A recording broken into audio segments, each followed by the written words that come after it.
Nósio tem recebido várias bênçãos. Mas antes de falar dessas conquistas, dessas vitórias e de tudo o que mudou na vida dele, a gente precisa entender uma coisa muito importante. Quem é o Nósio? Quem é esse menino que saiu de uma realidade tão difícil para se tornar símbolo de esperança, solidariedade e transformação? Nósio é uma criança como qualquer outra, com sonhos, com sentimentos, com vontade de viver. Mas diferente de muitas outras crianças, ele nasceu e cresceu em um lugar onde as oportunidades são extremamente limitadas. Ele vivia em Moçambique, em uma região simples, com poucos recursos, onde coisas básicas como saúde, alimentação e dignidade não são garantidas para todos. Desde muito cedo, Nósio enfrentou algo que já mudaria completamente a vida de qualquer pessoa. Uma deficiência neurológica que dificultava sua locomoção. Ele não conseguia andar normalmente. Precisava se apoiar em um pedaço de madeira para se locomover. Agora imagina isso. Uma criança com apenas 10 anos, tentando viver, brincar, existir, enquanto luta todos os dias contra o próprio corpo. Mas a dificuldade dele não parava aí, porque além da limitação física, ele também enfrentava algo ainda mais doloroso. A falta de cuidado, de acolhimento e de amor dentro da própria casa. Nósio não tinha uma infância comum. Muitas vezes, ele era impedido de ficar dentro de casa. Era afastado do convívio familiar e, em algumas situações, até de se alimentar. Enquanto outras crianças dormem em camas com segurança, Nósio dormia do lado de fora da casa. O abrigo dele, um simples saco de arroz vazio, sem conforto, sem proteção, sem dignidade. E mesmo diante de tudo isso, ele continuava ali, resistindo, vivendo um dia de cada vez, sem saber que, em algum momento, a vida dele estava prestes a mudar completamente. Porque, às vezes, tudo o que uma história precisa para começar a mudar é uma única pessoa disposta a enxergar. E foi exatamente isso que aconteceu. Antes de tudo, é importante entender que o encontro com o Nósio não aconteceu por acaso. O Jackson já estava envolvido em um projeto social em Moçambique.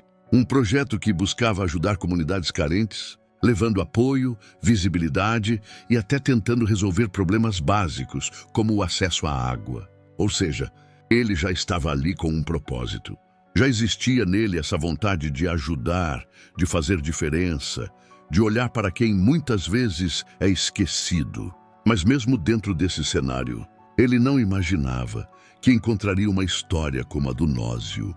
Porque uma coisa é ajudar comunidades, outra coisa é se deparar frente a frente com o sofrimento de uma criança. E foi exatamente isso que aconteceu. No meio daquele projeto, no meio de tantas realidades difíceis, Jackson encontrou o Nósio, um menino frágil, com dificuldade para andar, se apoiando em um pedaço de madeira, carregando no corpo e no olhar as marcas de uma vida muito dura. E naquele momento, não era mais sobre um projeto, era sobre uma vida, era sobre uma escolha. Seguir em frente, ou parar e fazer algo. E Jackson decidiu parar, decidiu se importar, decidiu agir. E a partir dessa decisão, a história começou a sair daquele lugar e ganhar o mundo. Ele começou a gravar vídeos, começou a contar a história do Nósio. Mostrou a realidade, sem esconder nada. E foi aí que algo extraordinário aconteceu. Os brasileiros começaram a conhecer o Nósio. Pessoas que nunca estiveram em Moçambique, pessoas que nunca viram aquele menino pessoalmente, começaram a sentir algo muito forte por ele. Um carinho verdadeiro, uma conexão inexplicável. E aos poucos, o Nósio deixou de ser apenas um menino de uma história triste e passou a ser visto como alguém especial. Alguém que merecia uma nova chance. Alguém que merecia ser feliz. E o mais bonito de tudo isso é que esse sentimento cresceu de uma forma muito intensa. Muitos brasileiros passaram a olhar para o Nósio como se ele fosse um filho. Sim, um filho. Com preocupação, com cuidado, com aquele amor que não precisa de laço de sangue para existir. Um amor que nasce do coração. E quando esse sentimento aparece, é natural que venha também um desejo. O desejo de proteger, de cuidar, de dar um futuro melhor. Por isso, muitas pessoas começaram a pensar, a comentar, a sentir no coração. Se eu pudesse, eu adotaria esse menino. E isso mostra algo muito profundo. Porque não é só sobre ajudar, é sobre acolher de verdade. É sobre abrir espaço na vida. É sobre querer dar aquilo que ele nunca teve. Uma família, um lar, um lugar seguro. Claro, a adoção envolve muitas questões legais. Processos, autorizações. Não é algo simples de acontecer. Mas existe algo que ninguém pode impedir. O amor. E esse amor, o Nósio já recebeu. Recebeu de pessoas que contribuíram com a vaquinha. Recebeu de quem compartilhou a história. Recebeu de quem orou, torceu, se emocionou.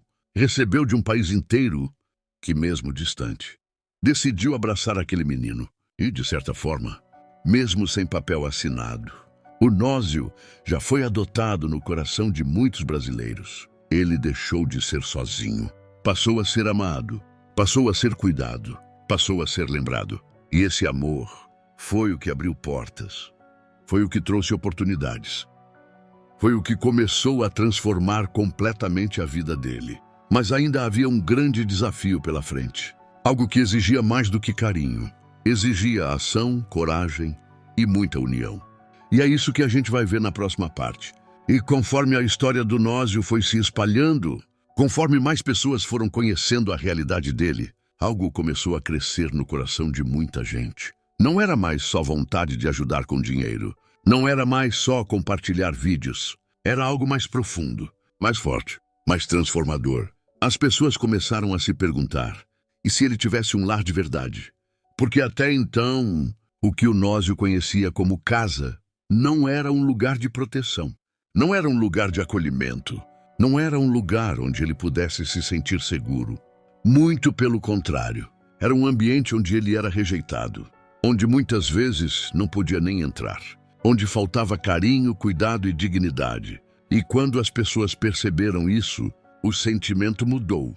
De ajuda para responsabilidade emocional. Muitos brasileiros começaram a imaginar o Nósio dentro das próprias casas. Sentado à mesa, dormindo em uma cama de verdade. Tendo alguém perguntando, você está bem? Recebendo um abraço, sem medo, sem rejeição. E aí surgiu algo muito poderoso. O desejo de oferecer um lar de verdade. Com amor, com cuidado, com presença. Algumas pessoas começaram a dizer, se fosse possível, ele poderia morar comigo. Eu cuidaria dele como um filho. Aqui ele teria tudo o que precisa. E isso não é algo simples de ouvir. Porque quando alguém oferece um lar, não está oferecendo apenas um espaço físico. Está oferecendo tempo. Está oferecendo responsabilidade. Está oferecendo vida. Mas, ao mesmo tempo, essa situação envolve muitos fatores. A cultura do lugar onde ele nasceu. A família biológica. As leis do país. Os processos legais de adoção internacional. Nada disso é rápido. Nada disso é fácil. E precisa ser feito com muito cuidado para garantir que tudo seja correto. E, principalmente, que seja o melhor para o Nósio. Mas existe algo que ninguém pode negar. O fato de que ele passou a ter opções. E isso já é uma mudança gigantesca. Antes, ele não tinha escolha. Não tinha para onde ir. Não tinha quem o acolhesse. Agora, existem pessoas dispostas a abrir portas. Dispostas a dizer, você não precisa mais viver daquela forma. E mesmo que ele não vá morar em outro país, mesmo que ele continue na sua terra, o mais importante já aconteceu. Ele deixou de ser um menino sem lar para se tornar alguém que pode ter um lar. Porque um lar não começa com paredes. Um lar começa quando alguém decide cuidar, quando alguém decide amar. E hoje, o Nósio tem isso. Tem pessoas pensando nele, tem pessoas lutando por ele, tem pessoas sonhando com um futuro melhor para ele. E isso muda tudo. Porque quando uma criança passa a ser desejada, passa a ser cuidada, passa a ser amada, o futuro dela também começa a mudar. E no caso do Nósio, essa mudança já começou. Mas ainda havia um passo muito importante. Algo que poderia impactar diretamente a vida dele. Não só emocionalmente, mas fisicamente também. E é sobre isso que vamos falar na próxima parte.